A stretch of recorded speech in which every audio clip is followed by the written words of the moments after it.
Good morning all of you. So here is today's the Hindu newspaper news analysis. So let's start. और अगर आपको इस lecture की PDF चाहिए तो आप टेलीग्राम से जाके डाउनलोड कर सकते हैं, जिसका लिंक आपको डिस्क्रिप्शन बॉक्स में मिल जाएगा। तो जो सबसे पहले न्यूज है वो एफसीआरए के बारे में है। तो इसे बोला जाता है फॉरेन कंट्रीब्यूशन रेगुलेशन एक्ट। तो इसमें एक चीज़ ध्यान रखिएगा, जो एनजीओज है इंडिया में उनके द्वारा जो फॉरेन से जो भी कंट्रीब्यूशन लिया जाता है तो उसके रिगार्डिंग जो रूल्स और रेगुलेशन है वो डिफाइन किए जाते हैं, जो फॉरेन कंट्रीब्यूशन रेगुलेशन एक्ट है। इसके अलावा जो इसमें 2020 में जो अमेंडमेंट किया गया था तो इसमें बोला गया था कि जो आधार नंबर है वो मैंडेटरी है जो एनजीओज है उनमें जो लोग हैं उनके लिए। एफसीआरए का 2020 का बिल लाया गया था, उसमें बोला गया है कि जो भी एनजीओ जो मिनिमम 3 ईयर से एग्जिस्टेंस में है और जिसने 15 लाख स्पेंड किए हैं ऑन द कोर एक्टिविटीज, तो उनके लिए रिक्वायर है कि वो रजिस्टर करें एनजीओज को अंडर एफसीआरए। तो ये ध्यान रखिएगा। तो जो अगली न्यूज है वो है Goa approves export of low grade iron ore. तो जो गोवा है उसकी लोकेशन हम देख लेते हैं। तो ये है गोवा, जो बॉर्डर टच करता है महाराष्ट्र के साथ में और कर्नाटका के साथ में, और जो पणजी है वो इसकी कैपिटल है। तो ये ध्यान रखिएगा। अगली न्यूज है वो है Omicron has high immune escape potential. तो ये कहा गया है INSSCOG के द्वारा। INSSCOG क्या है, इसका स्टैटिक पोर्शन हम देख लेते हैं। इसके अलावा आप एक चीज ध्यान रखिएगा, जो ओमिक्रॉन है उसे वेरिएंट ऑफ कंसर्न की कैटेगरी में डाल दिया गया है WHO के द्वारा। INSSCOG है, उसकी फुल फॉर्म होती है Indian SARS-CoV-2 consortium on genomics. तो ये ध्यान रखिएगा। और ये आती है ministry of health and family welfare के अंडर में, जो स्टडी एंड मॉनिटर करती है genome sequencing and virus variation of circulating strains of covid in India. तो ये ध्यान रखिएगा।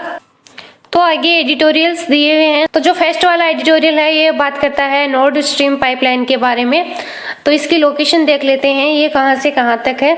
इसके अलावा एक और इम्पोर्टेंट लोकेशन दे रखी है इस एडिटोरियल में, वो है बाल्टिक सी के बारे में। तो जो नॉर्थ स्ट्रीम है is a system of offshore natural gas pipelines in Europe running under the Baltic Sea from Russia to Germany. तो इसमें बाल्टिक सी का भी मेंशन किया गया है।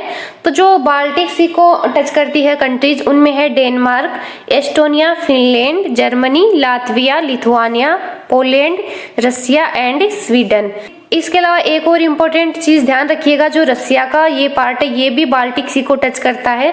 तो ये है गल्फ ऑफ बोथनिया, और ये है गल्फ ऑफ फिनलैंड, और ये है Sweden, Finland, Estonia, Latvia, Lithuania, Russia, Poland and Germany and Denmark. तो ये ध्यान रखिएगा, जो रसिया है वो भी बाल्टिक सी को टच करता है। तो ये वाला एडिटोरियल बात करता है जो हरिद्वार में हिंदू असेंबली हुई थी, तो उसमें जो कंट्रोवर्शियल स्टेटमेंट दिए गए थे उसके रिगार्डिंग ये एडिटोरियल लिखा गया है। तो इसमें एग्जाम के पॉइंट ऑफ व्यू से कुछ इंपॉर्टेंट नहीं है। तो इसमें जो फर्स्ट एडिटोरियल है वो बात करता है जो सीरिया और इजराइल के बारे में, और एक इम्पोर्टेंट लोकेशन है जो कि लाटाकिया पोर्ट जो कि सीरिया में लोकेटेड है। तो इसके रिगार्डिंग ये एडिटोरियल लिखा गया है। और जो नेक्स्ट एडिटोरियल है वो बात करता है वैक्सीनेशन के बारे में। तो इसमें कुछ एग्जाम के पॉइंट ऑफ व्यू से इंपॉर्टेंट नहीं दे रखा है। इसमें आप एक चीज ध्यान रखिएगा, जो हेल्थ है वो स्टेट लिस्ट का सब्जेक्ट है। जो 7th शेड्यूल में जो 3 लिस्ट है, सेंट्रल लिस्ट, स्टेट लिस्ट और कॉन्करेंट लिस्ट, तो जो हेल्थ है वो स्टेट लिस्ट में आता है। और अगर बात करें सीरिया की लोकेशन की, तो ये है सीरिया जिसकी कैपिटल है दमास्कस, और ये बॉर्डर टच करता है टर्की के साथ में, इराक के साथ में, जॉर्डन के साथ में, इजराइल के साथ में और लेबनान के साथ में। इसके अलावा एक चीज ध्यान रखिएगा, जो डेड सी है वो लोकेटेड है जो इजराइल और जो जॉर्डन है उनके बीच में लोकेटेड है, और ये है मेडिटेरियन सी जो कि कनेक्ट होता है स्वेज कैनाल से टू रेड सी। तो जो अगला एडिटोरियल है वो बात करता है जो आधार को वोटर आईडी से लिंक करने की बात कही गई है, तो उसके रिगार्डिंग ये एडिटोरियल लिखा गया है। तो इसमें एक इम्पोर्टेंट स्कीम दे रखी है, उसके बारे में हम देख लेते हैं।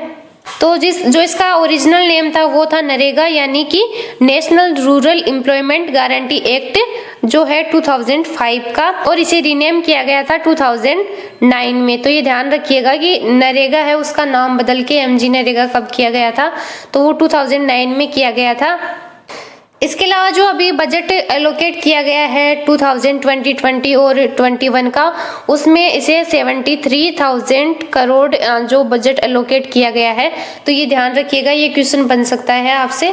इसके अलावा ये एक labour law and social security measure है that aim to guarantee the right to work.